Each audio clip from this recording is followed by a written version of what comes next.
the thing is, over the last 2 years, we know where the space is going. We know where the prices have gone. And we understand that people are interested.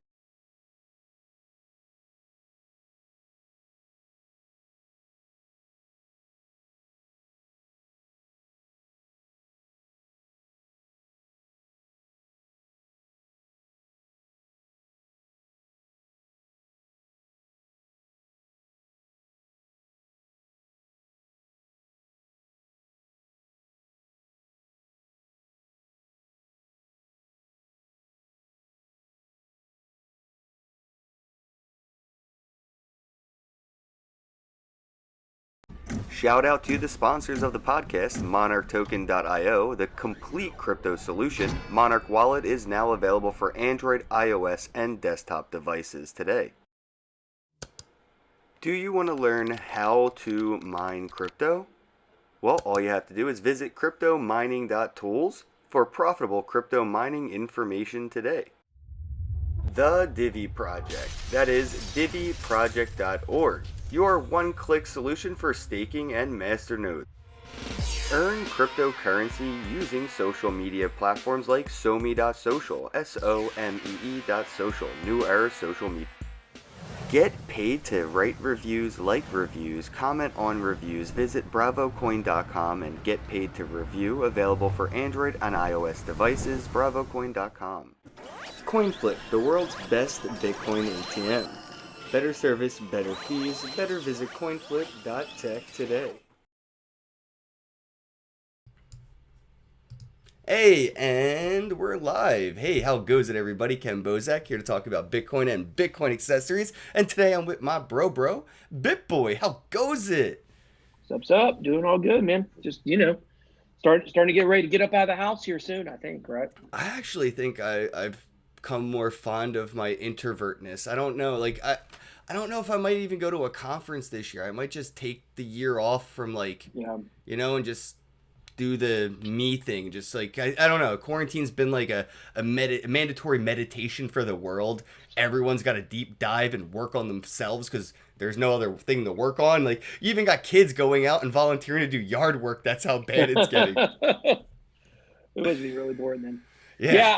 I had already kind of planned to take about a year off the conference scene myself.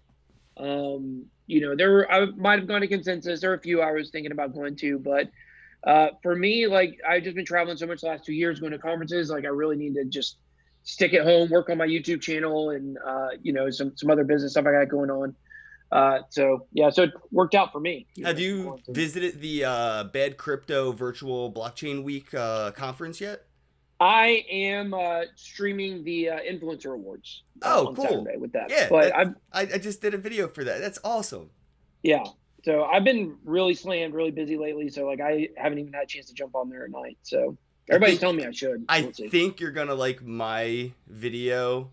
If everything works out and you get to see my video, I think I have the best video for the award show. So I hope I win. I hope it gets shown because I sat and thought about it for 3 whole days because Adam was like, look, dude, everyone who's nominated is making a video. Make a video. If everything goes, this will be the one that gets played. And I'm like, okay, how do I make this stand out from all the other videos? So the award show tomorrow, everybody, BitBoy's hosting it. 100% stop by. That's going to be epic. Yeah, it's gonna be big. I got some good videos myself planned. Yeah, so, last year was a lot of fun. Last year was more of a live stream Zoom conference kind of thing, and it was fun.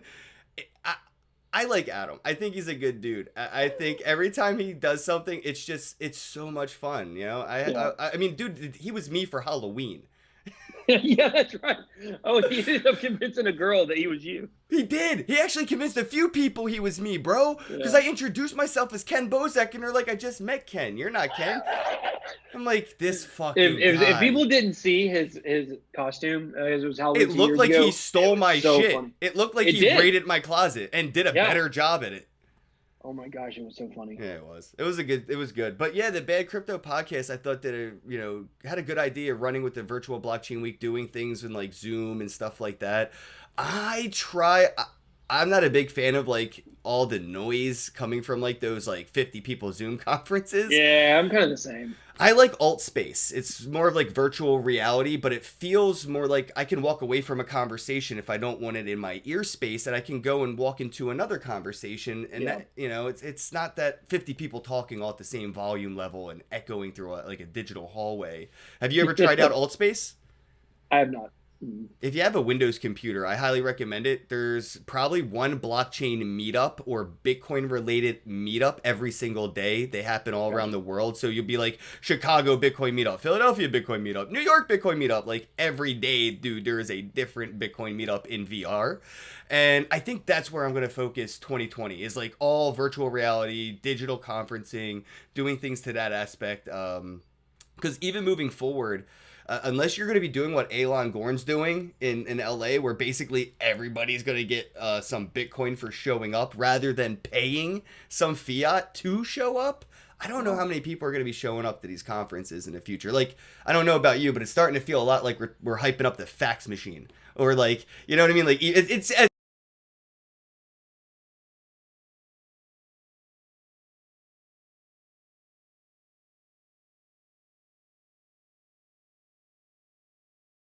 Here's the thing: is over the last 2 years, we know where the space has gone. We know where the prices have gone, and we understand that people are interested when the prices are there. And so, when you're an influencer in this space, my famous saying I say all the time, when you go to a conference, you're kind of like the most famous collector at a Beanie Baby conference.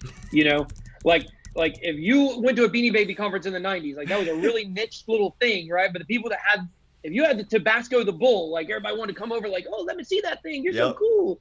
That's what it's kind of like being a YouTuber or an influencer in the space. We go to these conferences. The issue is that over the last 2 years, the amount of new people has dwindled to a very, very small trickle. So even when you see people that you would consider to be like fans or people that or the audience, whatever you want to call them, those people have already met everybody they want to meet because they've been to conferences. That's a good So, point. eventually, if we ever go on this epic bull run that we've been talking about for years now, if it happens, then I think it would bring a lot more life back into the space in the conference scene. So, but of course, if this is just going to end up being like blockchain is going to win and Bitcoin and cryptocurrency Yep. are always going to kind of be on the fringe, then yeah, it's nothing exciting. It's just a bunch of techie nerds. Exactly. No, you're right. I mean, what comes first though? It's like chicken or the egg, right? Do we need the conferences to kind of get the bull run going, or do we need the bull market to come in to get the conferencing going? Yeah, I think so. I think that's it. I don't think it's chicken and the egg. I think we need the price. Yeah, I think consensus proved that. You could look at the ticket sales and the attendee numbers for consensus based on the price of Bitcoin, and the higher the Bitcoin price, the more attendees. Well, I mean, the more people can afford a ticket too. I True mean, that. because look, if your ticket's $1,500, I'll say this: I'm never paying $1,500 for anything, Respect. or for a conference. As a person who's in the space, like luckily I get to go to basically anything for free, and if they don't offer me a free ticket, then I'm just not going to go because I'm not going to spend a ton I of money recommend on sneaking tickets, in. I mean, I snuck into You consensus do. almost 3 years in a row now, and Yeah. it's worked out. I mean, the first year they didn't have a good time, but the second That's year right. I was was with you easier. when you were doing it. Yeah, Oh last time. yeah, that's right. Yeah. And you Yeah, snuck into the first conference I ever went to, which was the Blockchain World Conference in Atlantic City. You were there. I didn't even talk to you. But I yeah, was there. dude, You were they there had when you me on snuck a in. list, do not enter. I was on a list, bro. They had a picture of me and Yeah. shit, and like Yeah. somehow I got lucky, and because it's Atlantic City, I was smoking a joint outside, and one of the security workers, not like for the casino, but the Yeah. security workers for the conference was outside, and I was just like, "Hey, you want to hit?" And they were like, "Yeah," and we started talking and smoking, and they're like, "You look familiar," and I'm like, with the Bitcoin conference people thing, maybe you see me, from one of their things. Like, oh shit, and he showed me. He's like, don't let Ken Bozak in. I'm like, what? Oh, that's hilarious. Yeah, so he That's was so funny. basically, since he was working security, he was like, I got you, and just went to all his coworkers and was like, let the guy go, it's cool. And the only two people that weren't happy to see me were the founders of the conference I was at. But it was such a shit show. McAfee ended up not showing That was up. the worst. That out of all the conferences I've been to, It was bad. that was the And that very was your worst. I ended up first. playing poker the whole time. I didn't even really go. Yeah. And it was my first one. Yeah. Yeah, I think the best part of it was I got to hang out with you, Cody. I met Cody that day there. And I got to talk to Patrick Bjorn from Overstock, and that was probably one of my most cherished memories, like, from that conference. Other than that, though, dude, I felt bad for everybody who paid to go. He's such a weird dude, Patrick. Oh, he is. That's why I love him. What's his last name? It's not Bjorn. What? It's something like that. Patrick Byrne. That's what it was. Byrne. Yeah, he is. I saw him like he was dressed up like he was wearing a kimono or something. Yeah, exactly, man. I was talking to him about he mentioned something about Overstock sheets and Bitcoin or something, and I was like, what? And we started talking about that, and he was like, yeah, dude, the number one item Overstock sells and gets Bitcoin for is sheets for beds. I don't get it. And we just talked about it for like a half hour on speculation. Why is this the thing? Who could it be coming? Why is this? And it was just It's so funny you say that. It's so funny you say that because well, he's controversial on Twitter now. He's not even on Twitter right now, but Jake Canfield, who had a bunch of stuff happen on Twitter, but he's he's got a YouTube channel and does signal profits and stuff like that. And I talked to him. I met him for the first time in Florida about probably a year and a half ago or so, and we had a conversation. I tell this story on my channel a lot. First time I ever met him, like, he explained to me how back in 2014 he had bought a mattress on Overstock.com. And he paid, whatever amount for it, but you could pay for Bitcoin back then with it, still. And the mattress during the bull run was worth $400,000. Holy shit. That's a spend Bitcoin use case right there. No! Ow! Dude, cryptocurrency is the only currency with hindsight could kill you. You know what I mean? Like, when you're buying a burger for 0.001 Bitcoin and that's going to go up to a way more expensive burger, it makes you more of a frugal person. And I don't think psychologically people are ready for that, like, financial mentality of being more frugal, but for like a financial survival sense, right? Like, the dollars in your bank, you're incentivized to spend sooner than later because the purchasing power goes down over time, not up. But with crypto, it's kind of the opposite. So when you look at your portfolio, you're like, I could buy a house, or if I just rented an apartment, I could buy 2 houses. Yeah. Or if I just like rent a room, I could eventually buy 3 houses. So it kind of makes you want to spend less and less and less of your own Satoshis. I mean, at least that's how I see it.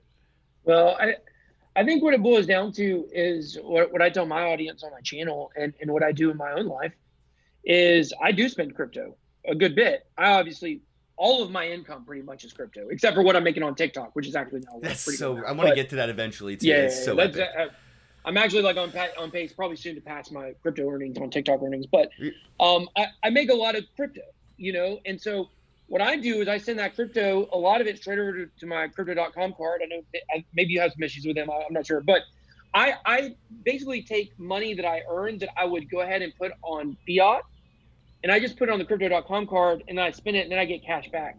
And like, I understand the cash back isn't like a huge amount. Over time, it kind of adds up. But I'm just taking that cash back, and I'm actually rolling that back into my amount that I'm spending. So, I get referrals. I get like $50 every time somebody signs up. They get $50 for free or whatever. And so over time, those kind of add up. So I'm using that card to spend crypto as my spending money. I'm paying my car payments with it. I'm paying my groceries with it. I got it connected to my Amazon.com account. Does it link to what is it? Get Pay or Fold and stuff? Like, don't they link to your credit cards and give you kickbacks too? Does Crypto.com card link to all that? Because you could probably add up and stack up all these rewards. Yeah, so I'm not the best at that. I'm just kind of lazy when it comes to stuff like that. Like trying to, I understand stacking sats, right? Right. Stacking sats is the big thing. Much more popular right now than sacking stats, which is for the NFL, which may or may not happen this year. That's definitely not happening, dude. Esports they're talking about putting the esports in the fucking Olympics because there's no Olympics, brother. They canceled the Olympics, so they're thinking, we have Ninja, let's make esports Olympics. Like, dude. That's so crazy how isn't it happening. but I understand everybody's talking about, stacking sats, and you want to get every single little stat you can get because one day they're going to be worth a penny a piece. Yeah, stacking faucets. Everybody's got 50 faucets for shitcoins going, man. It's crazy. I ain't got time for that. Like I don't sweat small stuff like I that. do recommend Get Pay. You can just link your card to that and just set it, forget it. I can't do it because I use BitPay and I can't get crypto.com. I even spoke to their CEO face to face and was like, there's nothing they can do for me. I don't have proof Is it of because your residency. state? Oh, I yeah, have yeah. no proof of where I live Well, at all whatsoever. they wouldn't do this. They wouldn't do it for me either.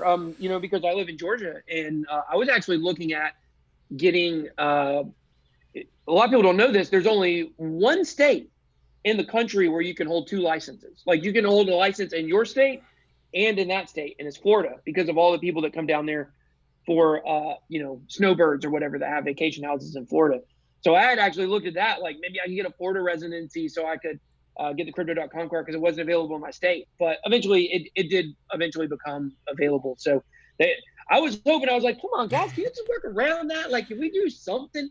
Because I mean, I work with a lot of exchanges, and they're always Right. exchanges are always willing to work with you. Whatever, exactly. That's why I mean, like, I literally don't even have a workaround. Somebody told me use Adobe Photoshop for a fake address. You don't have a license at all? I have a license, but I don't have a secondary. Like, I don't have a. They want a utility bill to prove the address on the license matches the address, on the utility bill.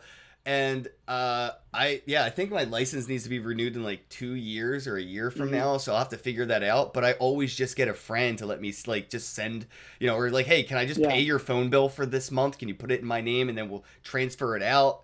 Usually work something out to get my name at an address so I can do one thing to get one card or my license, and then I'm done. I don't need it anymore. Well, I mean, on one hand, like I understand definitely being frustrated with that, but on the other hand, it's like you kind of got to respect crypto.com, like for actually like whatever their regulations are requiring them to do. They're like, no, we're going to do that. I mean, like I said, that's pretty rare in crypto. So that's a company. This is not an advertisement for them, by the way. By any stretch of the imagination, I'm not here pushing them on people. I'm just explaining kind of the situation around them. But I tried trolling them into helping me, and it didn't even work. I know you saw. Everybody saw it, dude. I got every person from Crypto.com company to reach out to me. I know. It worked. It just, they couldn't help me, and that's why I was like, well, I guess I'm not going to troll them anymore. I got the attention I needed. They just can't help me at all. So, I mean, it is what it is. But, yeah, I mean, I use BitPay. I used to use this Shift Payments card from Coinbase, but then now they canceled that thing or that partnership with Shift Payments, and now they are an official Visa partner. So Coinbase can just be like a bank now and issue a debit card. There's another really big company that's issuing a card soon. I can't remember which one it is. Metal? No. I know they keep talking about having a card. I don't know. Was it Binance is talking about doing it maybe? I can't remember who it was. If an exchange does a card, I may have to figure out how to get that. Yeah. Especially Binance. There's a really big company in crypto that's about to launch their own card, and I can't remember which one it is. Maybe one of your audience members. Yeah, if anybody in the chat wants to check that out, maybe hit up the pre-search and search that. Let me know which company in the U.S. is coming out with a card. And you're probably going to get 50 different companies that are coming out with a card, unfortunately. Yeah. I mean, everybody's talking about it. It just never seems to happen. It's just a bummer. I hate vaporware. Maybe. Yeah, I can't remember which one it was. I really can't. It's a big company, though. Well, I wanted to segue into, since you mentioned it just recently, the TikTok thing, and CEO of Facts, bro. You're like, dude, you're crushing it out of nowhere. I've been banned on TikTok, but that was more like a personal, like I intentionally kept posting videos of me like smoking weed and shit, and they're like, you can't do that. And I'm like, put up with that stuff. Right. And well, that's me saying fuck you to China, basically, because we all know TikTok is owned by China. I'm just curious, like, what's your like thoughts on using TikTok, actually doing so well at it, but it also being such like a censored platform? Well, kind of here's the deal. As a content creator, like this is my job. This is my only source of income is what I do, creating content. And, when I first started, I had some other sources of income, but right now, this is what I do. And so, for me to look at a platform that has such a financial benefit to me to use as a creator and also gives me a much bigger platform, like there really has to be something absolutely insane about it to where I would say like, okay, I could make this amount of money on this app, I can get this content, and I'm just not going to use it. So the argument is that everybody says is that, it's funny because I was just in an argument a minute ago about this with Crypto Sanity in a little chat we're in. Everybody says it's Chinese spyware. And here's the thing. what do you think Facebook is? What it's American, of Right. course. That's the Right? big difference, though. That's a big difference. Right. It's a big difference in terms of, like, let's say you're in the military. Okay, the military said they don't want their people using it. They don't Okay? even want their people using Fitbit, though. So just to put that out there, people may not know this. If you're in the Correct. military, you are not allowed to have any fitness tracker app or any fitness tracker device. No Fitbit watch, no jogger, none of that. And so, let me back up a little bit, because I feel like it's really important to kind of make this distinction. If I were just a person that did not create content, I had a regular job, I had no plans of ever getting on TikTok to make videos or YouTube videos or whatever, it would be much easier for me as a person to say, okay, I don't want my privacy jeopardized, so I'm not going to get on Twitter, I'm not going to get on Facebook, I'm not going to get on TikTok, I'm not going to get on YouTube, whatever the case may be. I mean, YouTube, Google, whatever. But as a person who's creating content, like, I have different levels of where I feel like things have to fit in ethically or morally for me to do. Now, if it turned out that TikTok was actually a secret child trafficking ring or something like that, like, I'd have to be like, okay, well, that's pretty crazy. But I have something to run on that, because it's close to that, actually. I just read an article yesterday. TikTok may get kicked out of the US, and I actually predicted this months ago on a podcast I did. As soon as YouTube had that child protection case against them, where they were making revenue from minors by displaying advertisements to children for a profit, that's TikTok's main user base, is children. Their main profit is data mining children. 16 to 24 is the number one demographic. Yeah, and there's no KYC on that, bro. So it's like it's a Chinese project, Chinese company, Chinese data mining. So they don't get any of the leeway US projects like Facebook get. Facebook gets amazing leeway. I see within the next couple months there is no TikTok in the US without a VPN. Not a chance. There's no chance that's happening. So what a lot of people don't know is the company that owns TikTok is ByteDance. And ByteDance is a Chinese company owned by a very Americanized, Chinese CEO. But they've actually split off recently from the ByteDance parent company. And now TikTok is basically the United States. TikTok is independent. Now, yes, it still is ultimately like an umbrella corporation owned by the original ByteDance, but they intentionally separated the United States version of TikTok to basically get around a lot of the stuff that you're talking about and become more Americanized and kind of get into. So what they're really trying to do, TikTok, is trying to have a very American presence, and that's why they're creating they're really two separate apps. I mean, the app that's in China is called like Daong or something like that. It used to be Musically, right? Well, yes and no. I mean, Musically was a totally different app that got bought by ByteDance, and then ByteDance overlaid a whole new branding onto it and re-released it. Yeah, basically it was like a fork. Yeah. Everybody that had a Musically account automatically got a TikTok account. Right, and a lot of the really biggest creators on TikTok that they carried over from Musically. That's actually been what's kind of unique about my account, is I didn't have any presence on Musically, and I was able to get like over 1 million followers in like 4 months. Yeah, very quickly, man. So if you have any advice for people that are doing content creation on things like TikTok, how are you, if you don't mind getting into that? I don't know, because I know how YouTube's monetized and like the AdSense works. I'm just curious, like, how do you make money on projects or platforms like TikTok or things outside of, token-based blockchain projects? Well, number one, I don't actually. It's not live yet. It'll be live soon. But I'm selling a course on how to get big on TikTok. That's how I'm personally doing it. I've had a lot of success, and I've been making a lot of money through TikTok through different kind of ways, and I'll kind of talk about that as well in a second. But that's one way I'm going to capitalize on the fact that, hey, I've done really, really well on this app. I'm making a lot more money on TikTok than your average person is in America at their job. And so because of that, like, I want to share that with people. So that's one thing. Anytime you have success on something, people will pay you to learn about that thing for sure. If you can actually give them a blueprint. So that's one thing I'm doing. But how I've actually already been making money on TikTok is two ways. Number one is through my YouTube channel. I built up a second YouTube channel, Fact CEO. I think I'm at 44,000 subscribers now. I built up to 44,000 subscribers in about 2 months on that channel. That's insane, bro. Yeah. So I'm doing that. So I'm making ad revenue on that channel. I was monetized on that channel in a week. So yeah. Just for the record, guys, if you don't know, it could take about a year for a consistent content creator on average to get to where you got in about a week.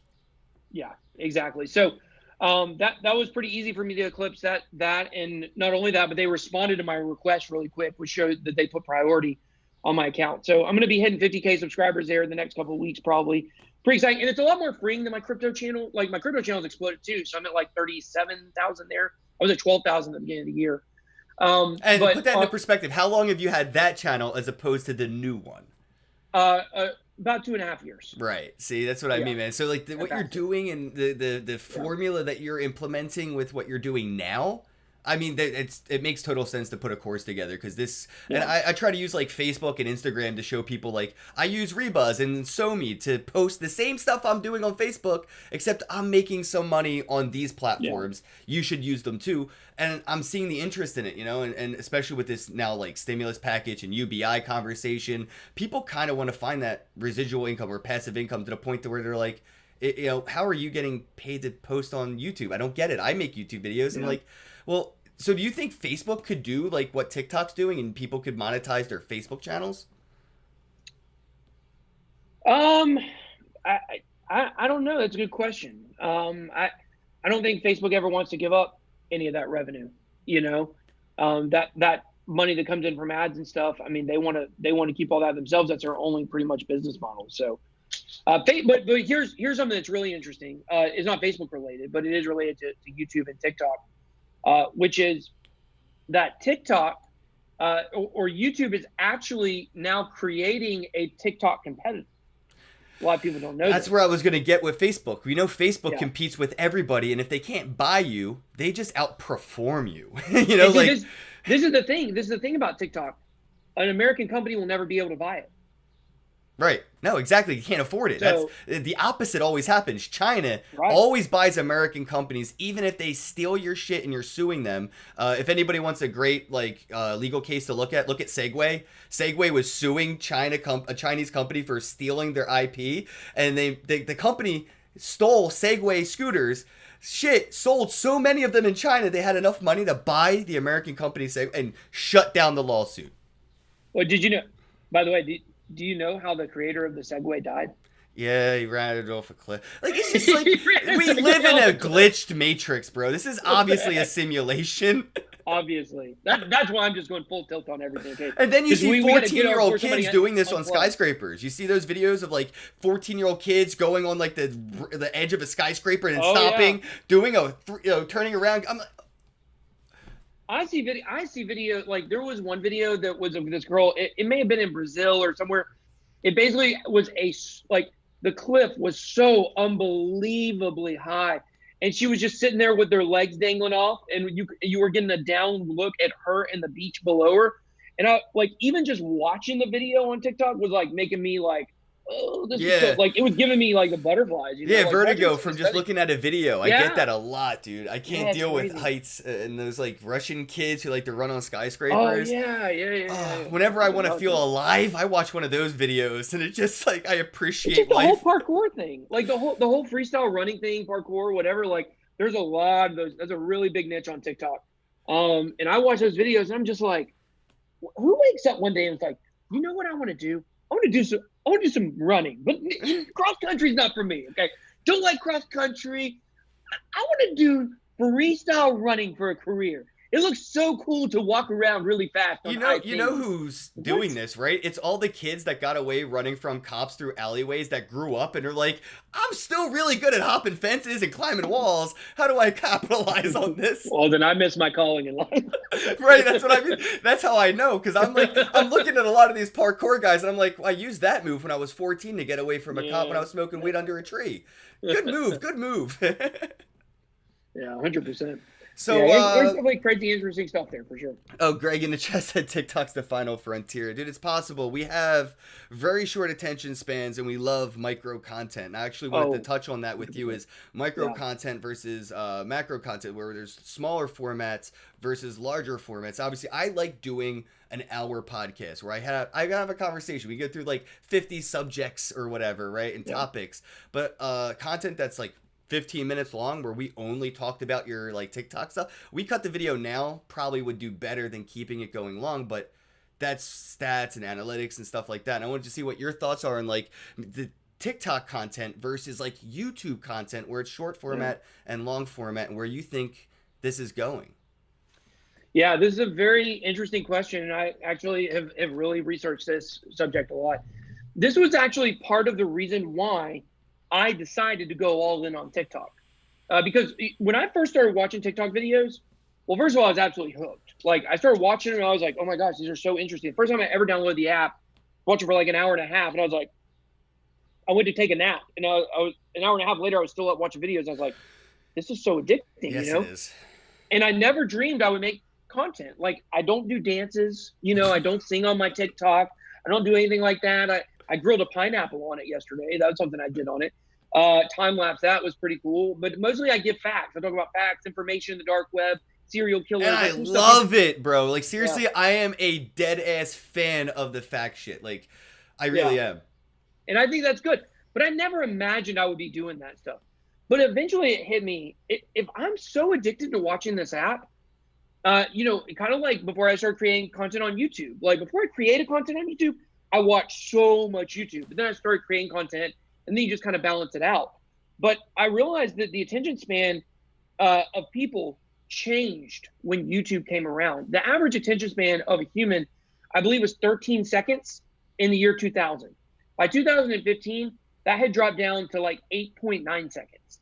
And to put that in perspective, the famous stat a lot of people know is that the attention span of a goldfish is 9 seconds. That means in the last, well, from 2000 to 2015, our attention span on average dropped to being less than that of a goldfish. Now, what is the thing that happened during that time? YouTube was created in 2005. And by 2010, people were using it like super, super rampantly, left and right. People were already started to get addicted to it. Live streaming started becoming a thing. And so what that did is that destroyed our attention span. Now, you can either do one of two things. You can be an old grandpa and say, yeah, back when I was a kid, we used to watch 7-minute videos. You can either be that guy, or you can say, well, I'm not a superhero. People call me BitBoy. I'm not a superhero. I can't stop America from going down this rabbit hole of losing their attention span. Why don't I take advantage of it? And I believe for that reason, that short form content is going to be the future of content. There's a new platform, Quibi or Kibi, I think, Quibi, Quibi. that's going to be focusing on more short-term content. It's because people's attention spans just can't handle the long video. Think about this. I think YouTube is going to, at some point, be just as much short form content as longer form. And by longer form, I mean probably more than 5 minutes. They've introduced stories and things and posting, and it looks very similar to like an Instagram or Facebook story where you do 10-second update clips. Yep. Yeah. So the thing about it is, though, is when it comes to YouTube, like, to me, this is a great way to put this into perspective. What was something that you recently maybe pulled up a tutorial on? Can you think of something? How to get my audio to work on my Mac. It was not a short tutorial. Exactly. So here's what happens when we look up tutorials. Okay, if I'm trying to do something like fix my dishwasher, I'm going to get stuck at a certain point. I'm fixing it, and then I'm going to get stuck. But what's going to happen is that I'm going to say to myself, okay, I can't go further than this because I don't know how to get this one nut off or whatever it is. I don't even know how to reach it, so I'm going to pull up YouTube. Well, I'm going to pull up the video, but am I going to sit at the beginning? Am I going to watch the whole 14-minute tutorial on fixing a dishwasher? No, I'm not. I'm going to use the scrubber and just scroll until I find something that looks like, maybe this is what maybe they're talking about what I'm dealing with. That's actually what I did. I buffered through the video till I saw them at the same screen I was at that showed like the command prompts and stuff, and I was like, all right, they must be around the same point in the process I'm at now. Yeah. So if that 12-minute video were broken down into 6 2-minute different segments that were properly titled, more like not just how to install the, Grand Deluxe 7480 dishwasher, but how do you change the nut on the rack? I see. So instead of a tutorial for the full IKEA process to how to build a desk, you need little videos for each step of that tutorial. Yeah, building the drawer, So that's going to keep my attention span much more, because I'm going to watch that whole 2 minutes and I'm going to be like, okay, now I feel like I can do this. And I can see a lot of YouTube videos being compressed down to 2 minutes in 2-minute segments on their new platform. I don't know what the platform is going to be. I don't know if it'll be like TikTok, if it'll be 15-second max, 1 minute max, 2 minute max, whatever it might be. I think if they did 2 minute max, that would probably give them a little edge over what TikTok's doing right now. But will that extra minute even be utilized? That's the problem. By the time you get to a minute and a half, the other 30 seconds are probably skipped by a majority of viewers because their attention span's already lost. Yeah. Well, surprisingly, in short form content makes you work for that audience, because like if you watch 2 videos side by side that were 1 minute long, because TikTok is anywhere from 3 seconds, 15 seconds. Once you get over that, now you're talking about having to fill dead space. I mean, my best videos I've ever done have been closer to the 1 minute range than the 15-second range. And that's really due to just the kind of content I do as well. If I was dancing, a minute video would do terrible. I would have a 4-second dance clip, and it would probably look like that's the max. Chat said, so our video should be about 8.9 seconds long. I actually remember Crypto finally playing around with some of this and doing things like 5-second clips, 8-second clips, and I think she broke it down to like 2 seconds, 3 seconds. People end up watching the same 2-3 seconds over and over again, or not watching the full 8-second clip. Some stats like that. So yeah, I mean, there is a chance, if you made 10-second content clips, just short little skit tidbits, may do very well. Yeah, well, on TikTok, 7 to 8 seconds is a sweet spot.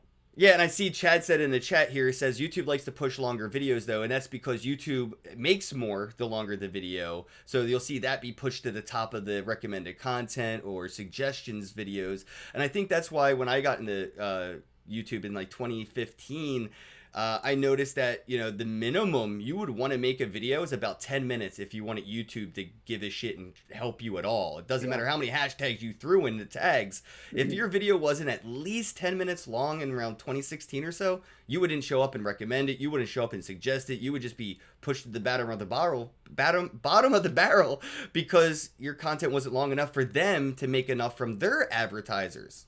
Yeah. Do you know why the 10-minute mark is the sweet spot on YouTube? I don't. I just know that is the mark. I would love to tell you. I love to tell people. This is why I love to follow you. Facts. Yeah. So 10 minutes is still the sweet spot. 10 minutes is exactly the amount of time you want your video to be. 10 minutes and 0.001 milliseconds. You want to be just right above 10 minutes. So if you go and you look at my crypto YouTube channel, you'll see almost all my videos are in between 10 to 11 minutes, at least since I've been doing much better. Like my old videos that would get 300 views on them, they'd be 30 minutes long of me just rambling, right? But I've really learned to be more concise, because YouTube favors those 10-minute videos, because with a 10-minute video, you're able to show 3 ads. With any other video that's shorter, you're only able to show 1. So with a video that's less than 10 minutes, the ad plays at the very beginning, and then that's it. But if your ad is over 10 minutes long, even by 1 second, then what will happen is you will have the ad in the beginning.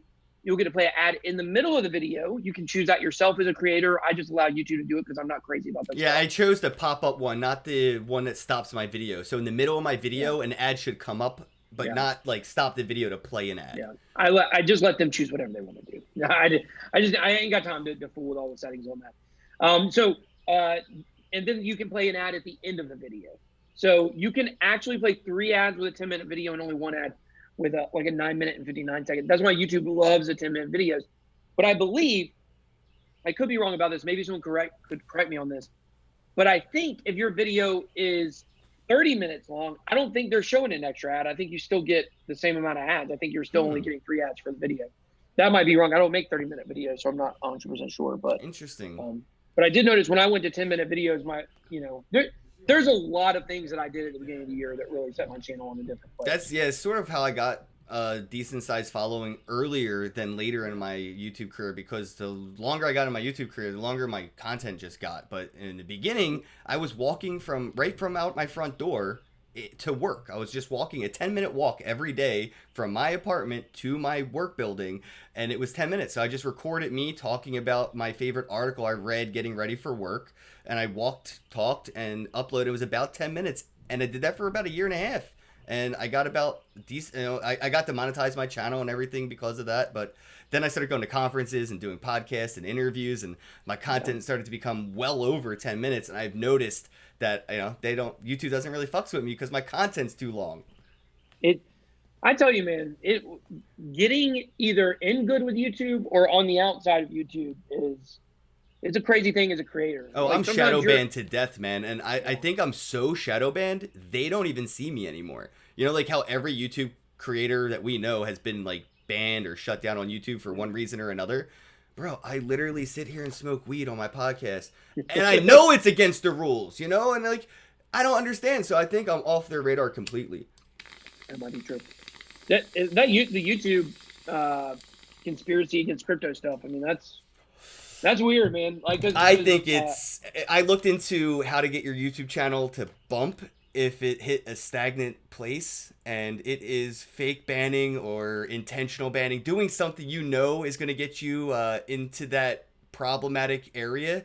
That revitalizes a lot of channels, bro. A lot. Look into it. You're the facts man. Look into this, because I thought it was interesting looking up these theories, like London Real TV. They made me go down this rabbit hole. I think they intentionally wanted to get banned by YouTube. They knew they were going to get banned by YouTube, and they were prepping for this ban well before YouTube even banned them.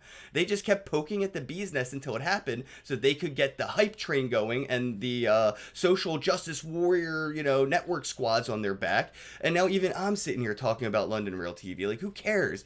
But because they got banned, here we are. And I think that happened in the crypto community too, even maybe a little.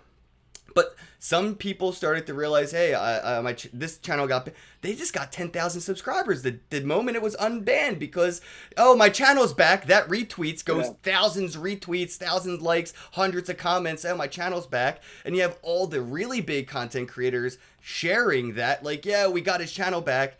It sort of seems like a pump and dump for content creators when you do get banned. If it is or isn't intentional, even if you unfortunately get banned, it still turns out to be a good thing statistically when you get your channel back. Yeah. Well, the good news about this is that, several creators have kind of figured out some ways that you can actually get in touch with YouTube and get in touch with Google. I thought that was cool. Yeah. So you can get them on the phone now. We like, it's very well known in the crypto content creator, little network here, how to do that. So if you do get banned, now all of a sudden you have recourse to try to get in touch and at least figure out, what it boils down to. I wish I knew that when I got hacked. Yeah, I hear you. Yeah, from what I've seen though, from what I've seen, I understand your perspective, and I understand, some channels may have done that. I don't know that I've seen that happen in crypto. But what I will say is there has been absolutely zero connection between all of the channels that have got hit with strikes. I got hit with a strike maybe about 2 months ago. 2 months ago, maybe 2.5 months ago. And it took 3 or 4 days hounding YouTube on Twitter, and eventually they lifted the strike. Didn't even tell me it was lifted. All of a sudden I just went, my channel was back. Never got an email, never got an answer to the appeal. And I know it's happened to several other people, Crypto Crow. Do you have a theory why this is happening, or any conspiracies? Because I have That's one. the thing. That's the thing. I think it could be the BSV gang just reporting everybody's videos in flocks, getting microtransaction tips. I could go to Latium. Yeah, Latium is a project, and I could say, here's a nickel, and if you can prove you reported BitBoy's video on YouTube with a screenshot of you reporting it, everybody gets a nickel. And thousands of people will do that for their nickel, or bots will do it for the nickel. So I've seen I've seen this for like how to get likes and shares, right? Bots. You could do the same thing, but as an attack. Yeah. Well, I think what I would say to that, Ken, is that I think if you were to ask me today, what is the thing that is getting crypto channels banned? Like, if a gun to my head, like, I had to answer, I think what you're saying is the most likely scenario. I do believe that for most of the accounts that are getting banned, it is a mass reporting.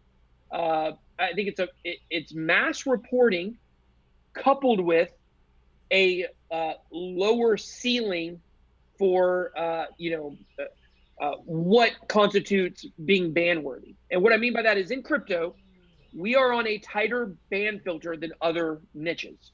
And because of that, it doesn't take as much mass reporting to get rid of channels. Here's the only hole in the argument. Like I said, if I had to say it, I think that is actually probably the most correct.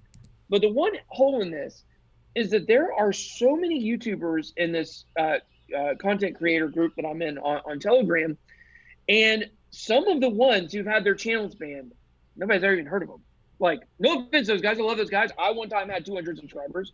But if you have 200 subscribers, chances are people are not coming after you in mass. And that's where I get into that conspiracy theory of they're doing it to themselves intentionally to join the boat with all these elites. So we can be like, hey, I'm one of you guys, and mention me when you mention all the other guys, because I was banned too, right? Remember me? I'm banned too.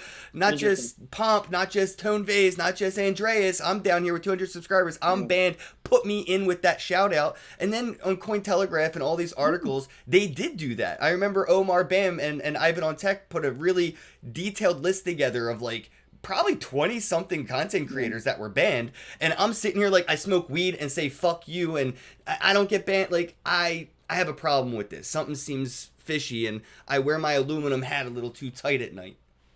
Well, what I love is when somebody like Tone Vase gets his channel banned. And I don't mean I love it like I love the fact he got his channel banned. But what's funny is you have these different creators that will have these theories on why everybody's banned. They're like, Tone Vase was adamant, like, whenever anybody had their channel banned, this is what he said. Well, you should have been talking about shitcoins on your podcast. Like Right. That's what he would go to. Like, that's the reason. That's why you got banned.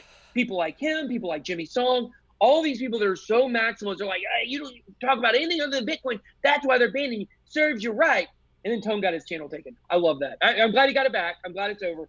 But I'm glad he just got to experience a little taste of that, and knowing that when these people come up with all these reasons for why channels get banned, so far we've not found one blanket thing that's been able to connect anything. Like, oh, it must be because they were talking about leverage trading, or it must have been because they were talking about this or that. Because one guy had a theory. He said it's definitely because people are talking about Bybit on their channel, and then a couple months later, what happened? He got his channel banned. So it's been kind of funny watching. It's humbling though. It feels good to see somebody be humbled when their hubris has become such they have encompassed their ego. And I've seen that happen to a lot of content creators that I've known since 2016 become like, I got to interview Charlie Lee before even people that had Litecoin knew who Charlie Lee was. You know what I mean? Yeah. And like I've got to even before he sold his Litecoin. Right, exactly. Like actually before, and it was one of my questions. I didn't ask him. I still have the piece of paper somewhere. I didn't have the confidence to ask Charlie Lee if he would sell his stuff, because I thought that would be like asking a parent if they would just put their kid up for adoption at the age of 17. I didn't think he was going to do it, so I didn't ask. But yeah, man, like I've seen the egos grow on these people, and I mean, I'm happy I got to become part of that like family before the egos came into the room. Yeah. But I've seen that it's going to be a lot harder for people that get into the space now to become part of the family like I have, because of that hubris like Tone and everybody has about like everything's a shitcoin. I'm like, dude, Bitcoin is the original shitcoin, right? Yeah, I know, right? Like anybody that brings up anything sketchy about any altcoin or any ICO, whatever it might be, it's not as sketchy as Bitcoin was in the beginning. Right. Not even. So, Bitcoin was way sketchier than any ICO you could mention in the beginning.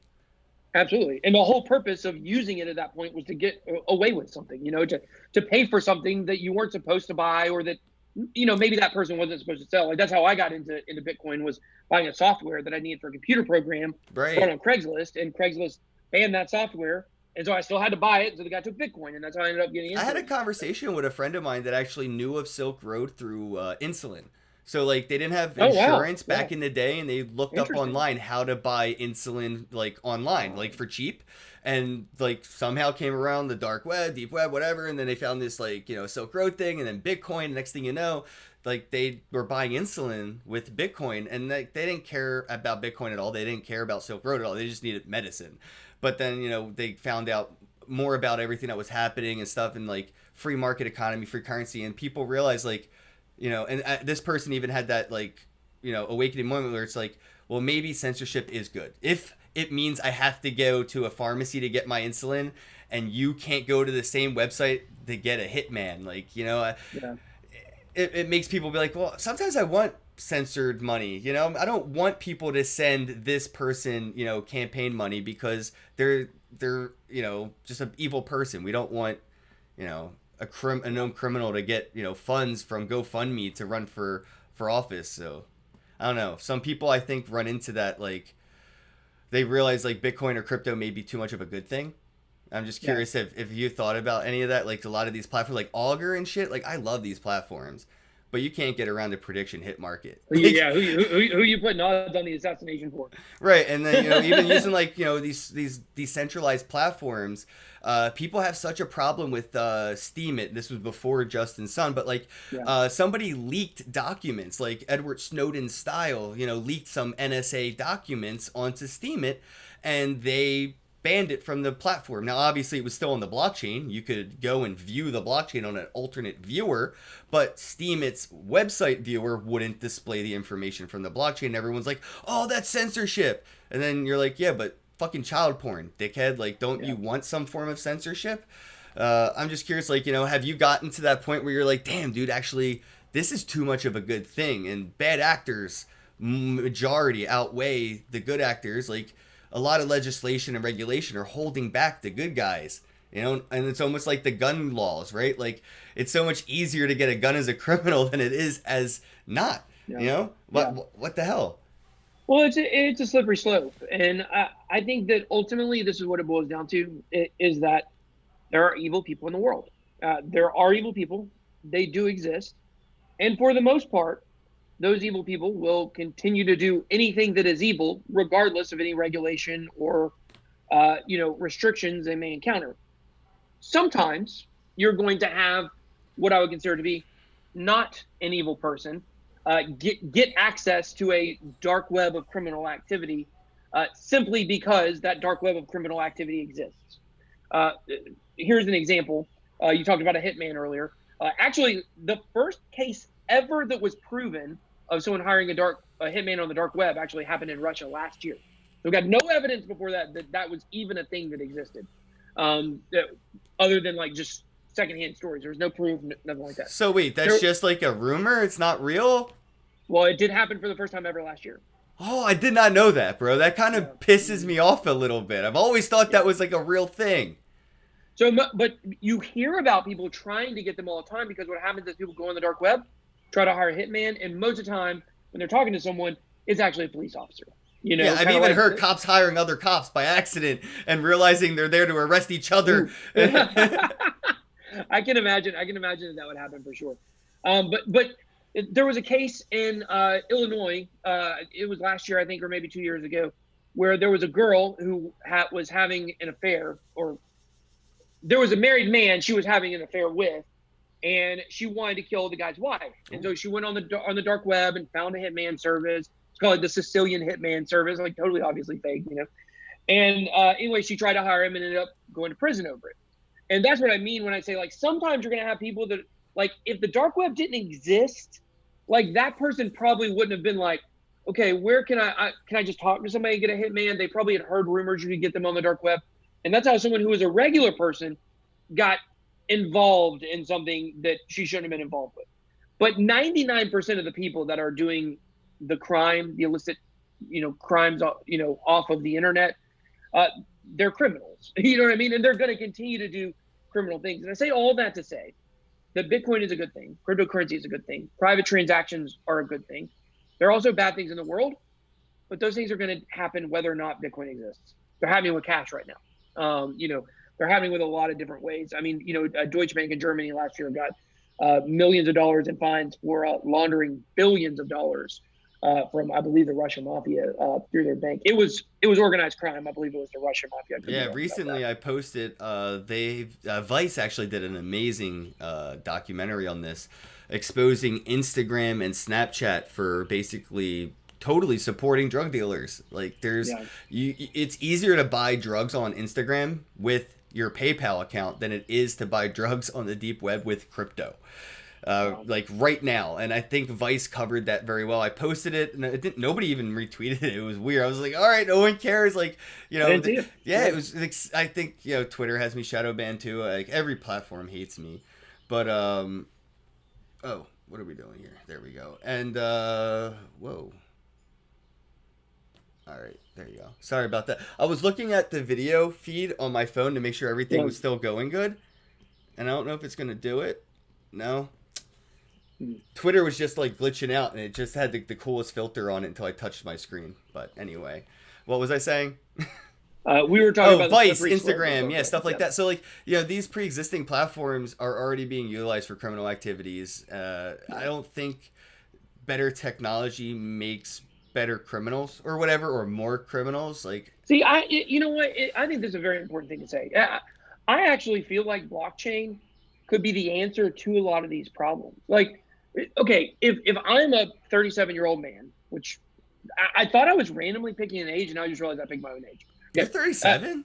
Yeah, I'll be 38 this year. Yeah. Damn, do you think I was older? No, I thought you were like 31, 32. A lot of people. I thought you did that on purpose. I thought the gray shit was just like. I've had gray hair since I was in 6th grade. Right. I thought you just like kept it dyed or fresh. I don't know. I doesn't really. The slick back hair covers it up a little bit better. But it doesn't make you look older. I thought you were like my age, man. I'm 37. Well, my kids, I call them my kids, my TikTok people.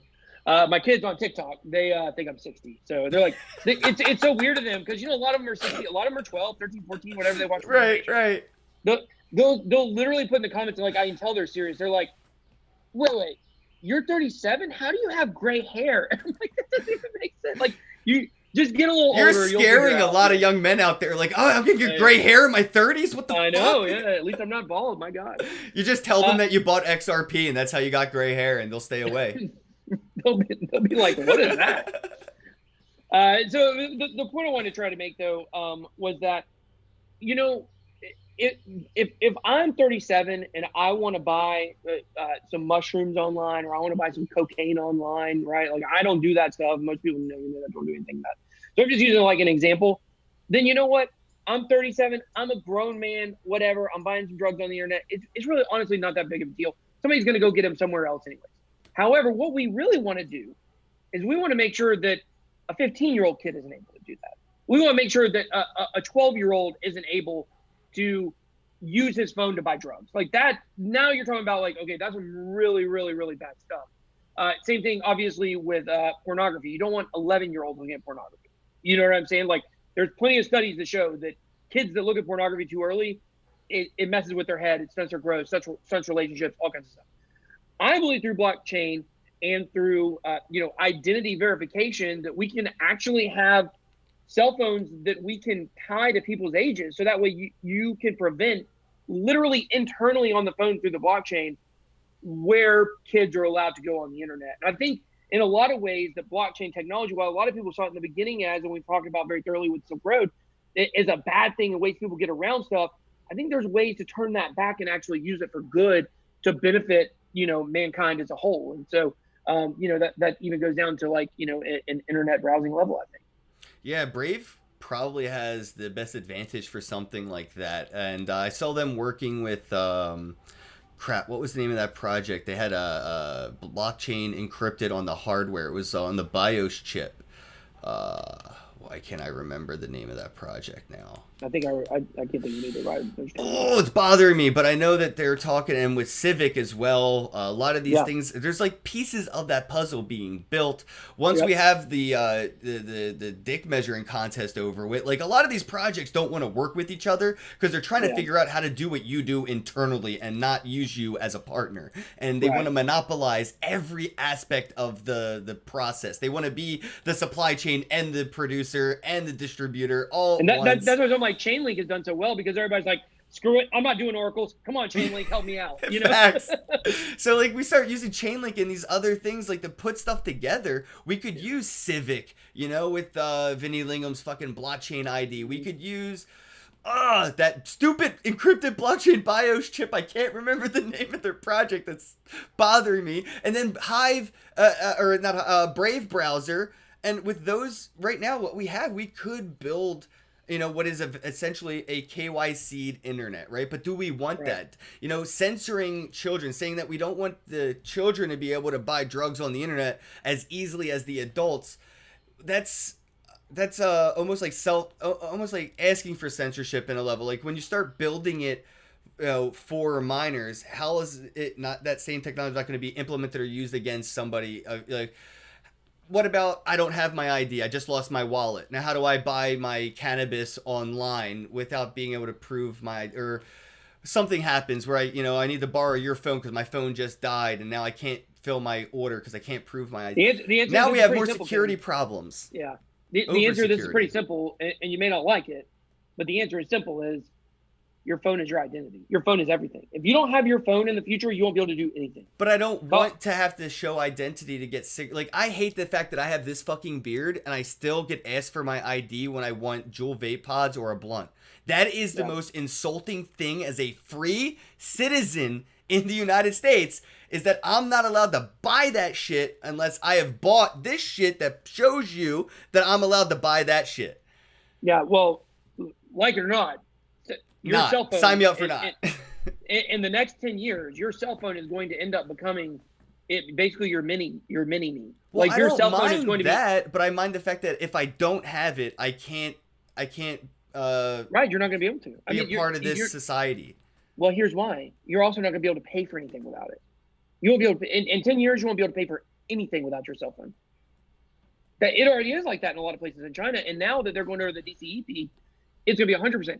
China, with their cryptocurrency they're coming out with, I'm actually my assistant's editing a video on it right now. In China, you're not going to be. They're pulling all cash out of circulation. That's their plan. Yeah, but that's awful. I don't want that. Yes, I agree. I'm not.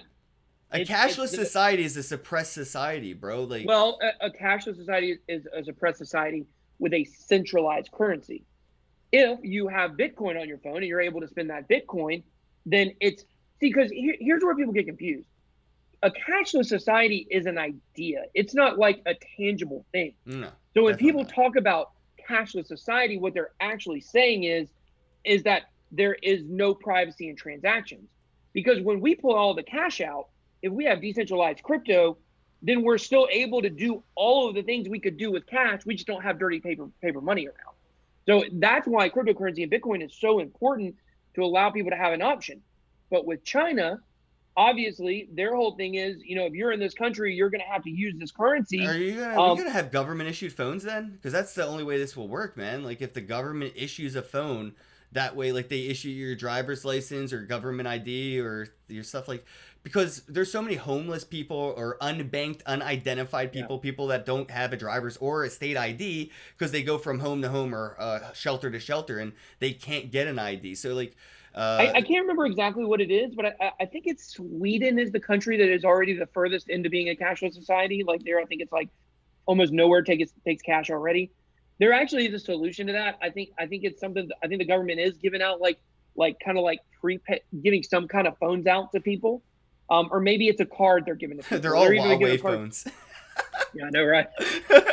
So, but yeah, I mean, these are all like things that you and I would sit here and we'd dissect and we'd be like, well, what are they going to do about this? All this stuff's going to work itself out. But all I know for sure is everybody's going to be, your phone is going to be everything. Why would we have a wallet? I mean, think about all the things 50 years ago. If you look, there's a really cool. Well, my wallet's battery never died and I couldn't show my driver's license because my wallet died. You know what I mean? Like, I've been in positions where my phone's fucking dead and I am happy to have that BitPay card or something like a physical. Yeah, I mean, ultimately, this is where it's all going to go, though. And one way or the other, whether you say like maybe this is the way that the elites pull away, and make the poor people the poorest because the poor people don't have phones, whatever it might be. They can't use the 5G to kill the birds or whatever it is, But, yeah, how are you going to ask for $1 if you don't have a phone to get the dollar because nobody has $1 to put in your hat? Phone tapping. Yeah, exactly. That's it. But if you don't have a phone to tap, right? And here's the other thing. If you need money that bad to eat, you're going to sell your government issued phone for the $20 that you can go get your booze or your ramen noodles with. Yeah, but I mean, if that thing's tied to, well, I mean, maybe on the black market you sell some, maybe like it'd be like selling passports. Right. We're going to a really weird place in the next 10 years. That's all I know. It's gonna We're get going to a real real weird weird. place. That's what I'm It's gonna thinking. get I'm real with you, weird. man. And it's almost like Minority Report meets like It is. fucking like I Just don't like even that. know what, like Ready Player One, Minority Report. This could go very Wally, Yeah. and it Oh, looks I believe like that. that's more likely than not. Unfortunately, especially with like the lack of revolt. Like right now, I saw 25 million people during the pandemic or whatever have signed up for unemployment. 25 million people. Unemployed right now, and she's getting the payment. I got it. Extra. I got $1,200 from Well, no, Trump. no, no. Yeah, I got it. We got it too. But the thing is that there's the unemployment pay where you get an extra $800 a week on top of your pay. Oh yeah, my stepdad told me he gets $900 a week from Yeah, unemployment. this person I know said, "I'm not going back to work. I hope they keep me up forever." Well, there was They're a making governor. way more. There was a governor saying people that are protesting that they want to go back to work, that they want to go out, like the people protesting stay at home, they need to protest when they get told to go back to work. No, we're not going back to work. Do that protest. Not that you're doing the wrong protest right now. Stay at home, enjoy that shit, and when they tell you go back to work, go out, go shopping, protest that shit and tell them no. Let's see the oil industry crash negative more when we don't use their oil in May, June, July, August. See them beg us in September to buy 10-cent gallons of gas again. Yeah, I know, right?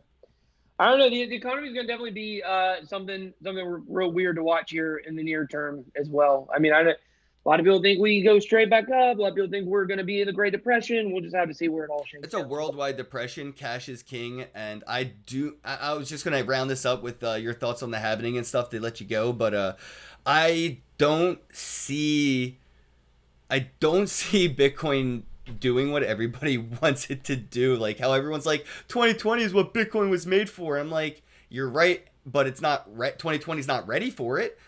2020 is ready for cash.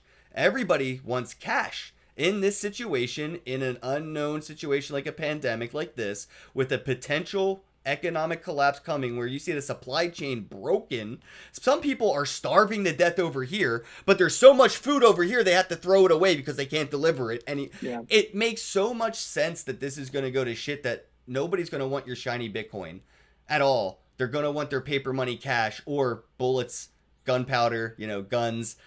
But I don't think Bitcoin's going to do the job everybody wants it to do. I think we could see a nice buy the rumor, sell the news around the halvening. But I'm just curious, like, what's your perspective? With everything that's happening, we have a lot going on. We have like the perfect storm of an economic environment, but we also have the fucking rainbow of Bitcoin. Where do you see where we're headed right now? Because the halvening and everything. If Bitcoin does not separate from the S&P 500 during the next 3 or 4 months, it never will. Thank you. So I respect it that. never will. Now, personally, I think it will, and let me tell you why. I'm not trying to provide hopium for people by any stretch of imagination. My personal feeling has been on this for a long time. I did a video where I looked at the halvening numbers from the first and the second halvening, and I compared the amount of percentage. I think the first halvening saw about an 8,000% return for Bitcoin, and the second halvening saw I think about a 3,000% return. And so what I did is I continued down that same percentage drop. Okay. It dropped the amount of gains you got from the first to the second. If we saw the same drop from the second to the third, what would that look like? And basically what that means is that Bitcoin would have to be at around $8,000 around the time of the halvening to kind of still stay on an upward trajectory to put us close to 100,000. And a couple weeks ago, did not look like that was going to happen. And it got very bearish. But now we're well above 8,000. We've been over 9,000 a couple times in the last couple of days. I think we'll, head back up towards 10K here pretty soon. And that's very bullish. Will we see a dip after the halvening? Once again, we don't have a huge amount of precedent, right? After the first halvening, the Bitcoin price dropped 38%. Before the second half, or before the first halvening, it dropped like 30%. Then it, dropped a little bit afterwards. The second halvening, it didn't drop at all. It pumped leading up, and then it dropped like 30% right after, something like that. The long and short of it is, We don't have a whole lot of information to know exactly what's going to happen. Most people expect the price to drop after the halving, rightfully so. But as long as we stay above that 8K number, I think that's really bullish for where we're going to go. Now, if the price of Bitcoin does continue on an upward trajectory, let's say it drops right after the halving and gets picked back up, and the price of Bitcoin is rising and the S&P 500 starts falling.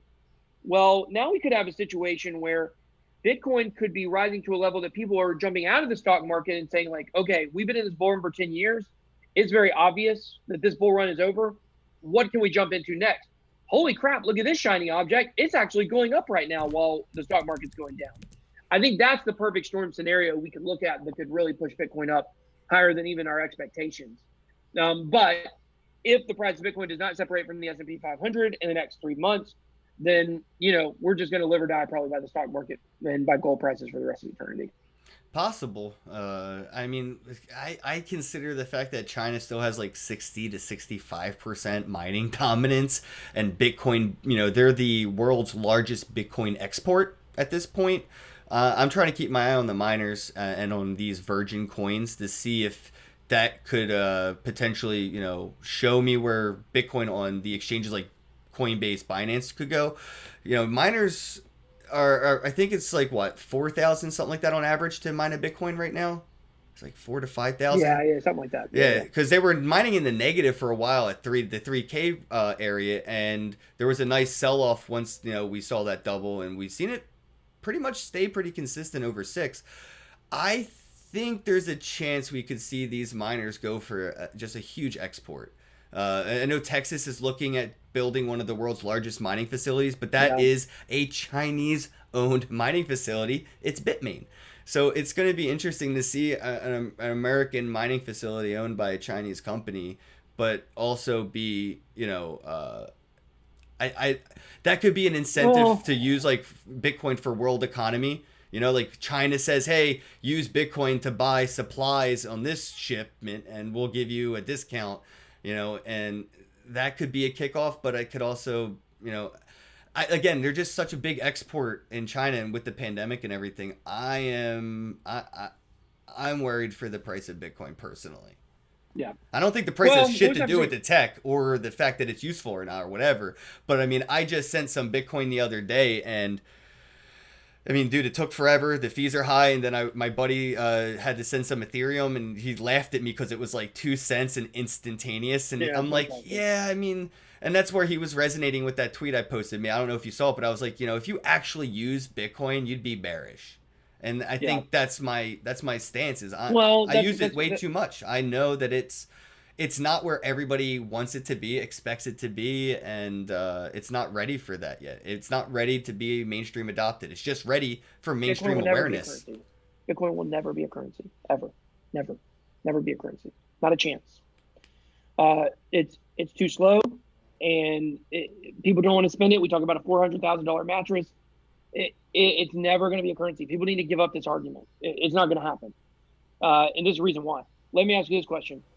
Ken, right now, if I had a bar of gold and I said, Ken, if you can get this bar of gold in 20 minutes, it's yours. Could you get it? I don't think I'd be able to. I might be able to call somebody to come and run to you and be like a proxy for me, but I don't think I could go get that gold. Call that the Lightning Network, I guess. Right, exactly. So the point here is that gold has proven its use case, and it's not super fast. It's not really even transactable. Okay, Bitcoin is like gold. It's always going to be like gold. That's why I'm not that worried about China having the mining dominance. Bitcoin's not going to be the reserve currency. They're not going to be able to wage war on us with Bitcoin. The only thing China could do is maybe wreck the price of Bitcoin if their centralized currency flops. Right. Okay. So that's definitely something. I was just going to say, what are your thoughts on the CBDC here and the banks and our government talking about using XRP and the Ripple Ledger to, facilitate government transactions, using, I think the Fed now might be adopting XRP for their CBDC, but I'm not sure. No, I don't think so. I think your XRP fans are trying to tell you that. I don't think XRP will ever work with the government. I just don't see that happening because the government, our government, is going to want to create their own thing. And, I think the solution to that is digital dollar. I believe digital dollar is coming for sure. There's no question about that.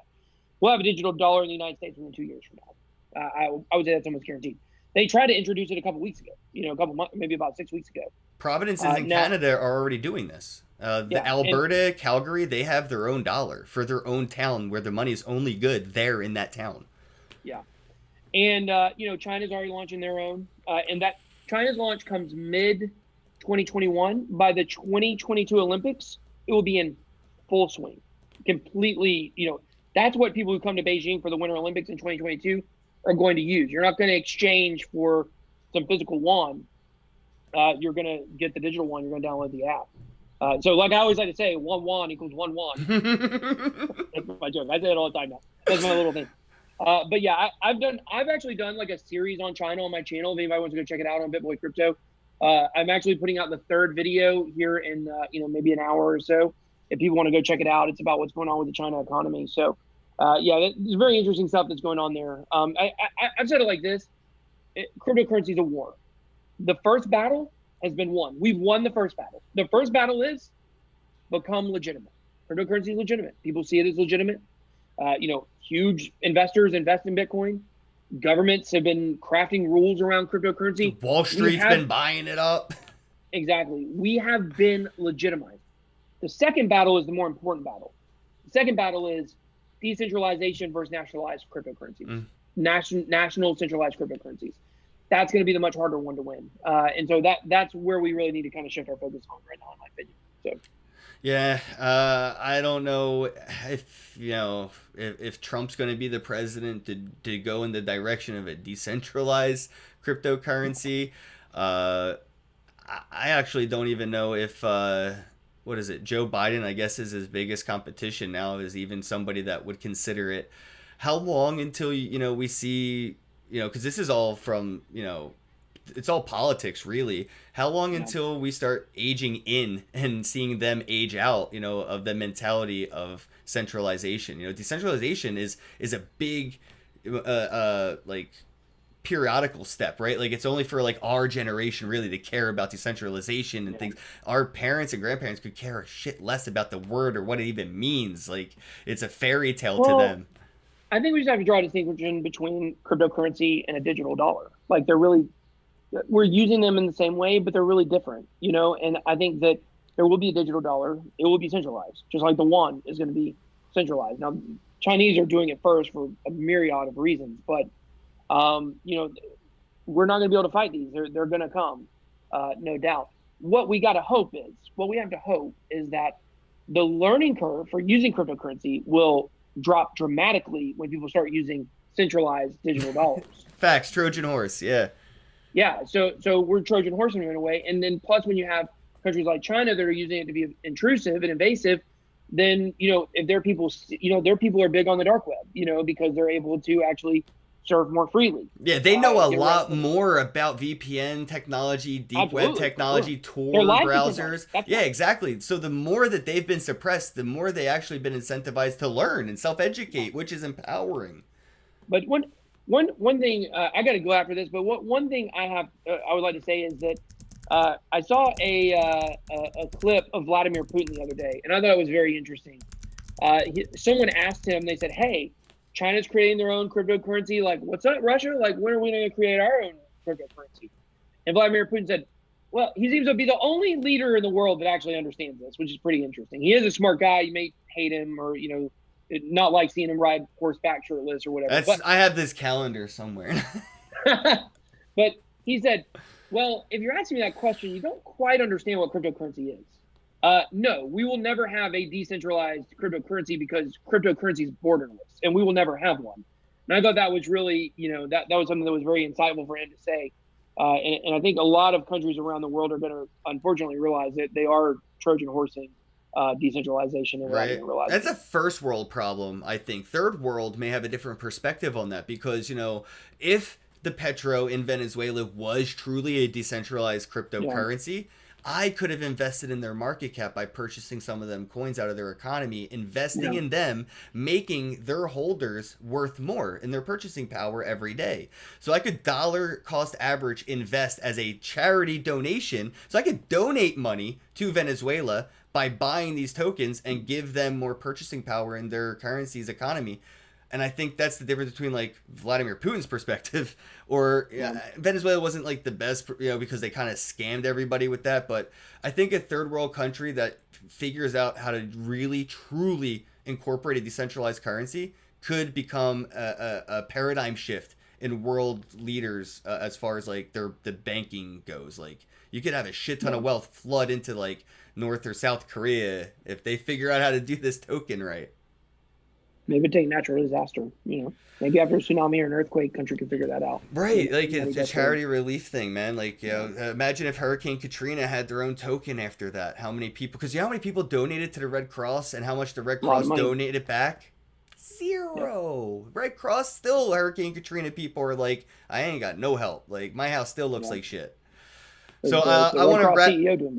I want to wrap this up because I just realized I looked at the time. It says an hour and 20 minutes. I'm like, BitBoy's got shit to do today. I do, man. I'm busy, man. All right. Let everybody know where they can get in touch with you, follow you, and let them know what are you going to be releasing it on Udemy or something. Your course for content creation. Just give them all the facts. It'll just be going on Facebook through Facebook ads. You can check it out. I'm sure I'll post something about it when it launches. It's getting pretty close to launching, so. That's where it's just going to be an independent website where we'll be selling that. That's cool. Yeah, ebook and the course and the whole 9 yards. So accepting Bitcoin. Going on. You can give. You can send me dollars. I'll convert it over to Bitcoin. I got a good source. But you guys can find me BitBoy Crypto on YouTube. Also check out my podcast Beards and Bitcoins. We show that on my YouTube channel, but we also have audio only as well. And then check me out on TikTok. Or YouTube as well as the CEO of Facts. All right, BitBoy. I appreciate you taking the time and chatting today. Everybody for tuning in. Thanks you, everybody in the chat, 3G and Chad. You guys were chatting it up, man. All right, check out BitBoy on Twitter, TikTok, and as always, have a day. Shout out to the sponsors of the podcast, MonarchToken.io, the complete crypto solution. Monarch Wallet is now available for Android, iOS, and desktop devices today. Do you want to learn how to mine crypto?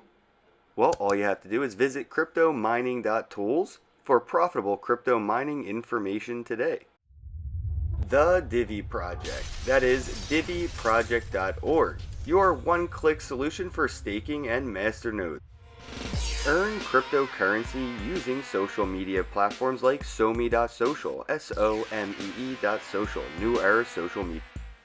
Get paid to write reviews, like reviews, comment on reviews. Visit bravocoin.com and get paid to review. Available for Android and iOS devices, bravocoin.com. CoinFlip, the world's best Bitcoin ATM. Better service, better fees, better visit coinflip.tech today.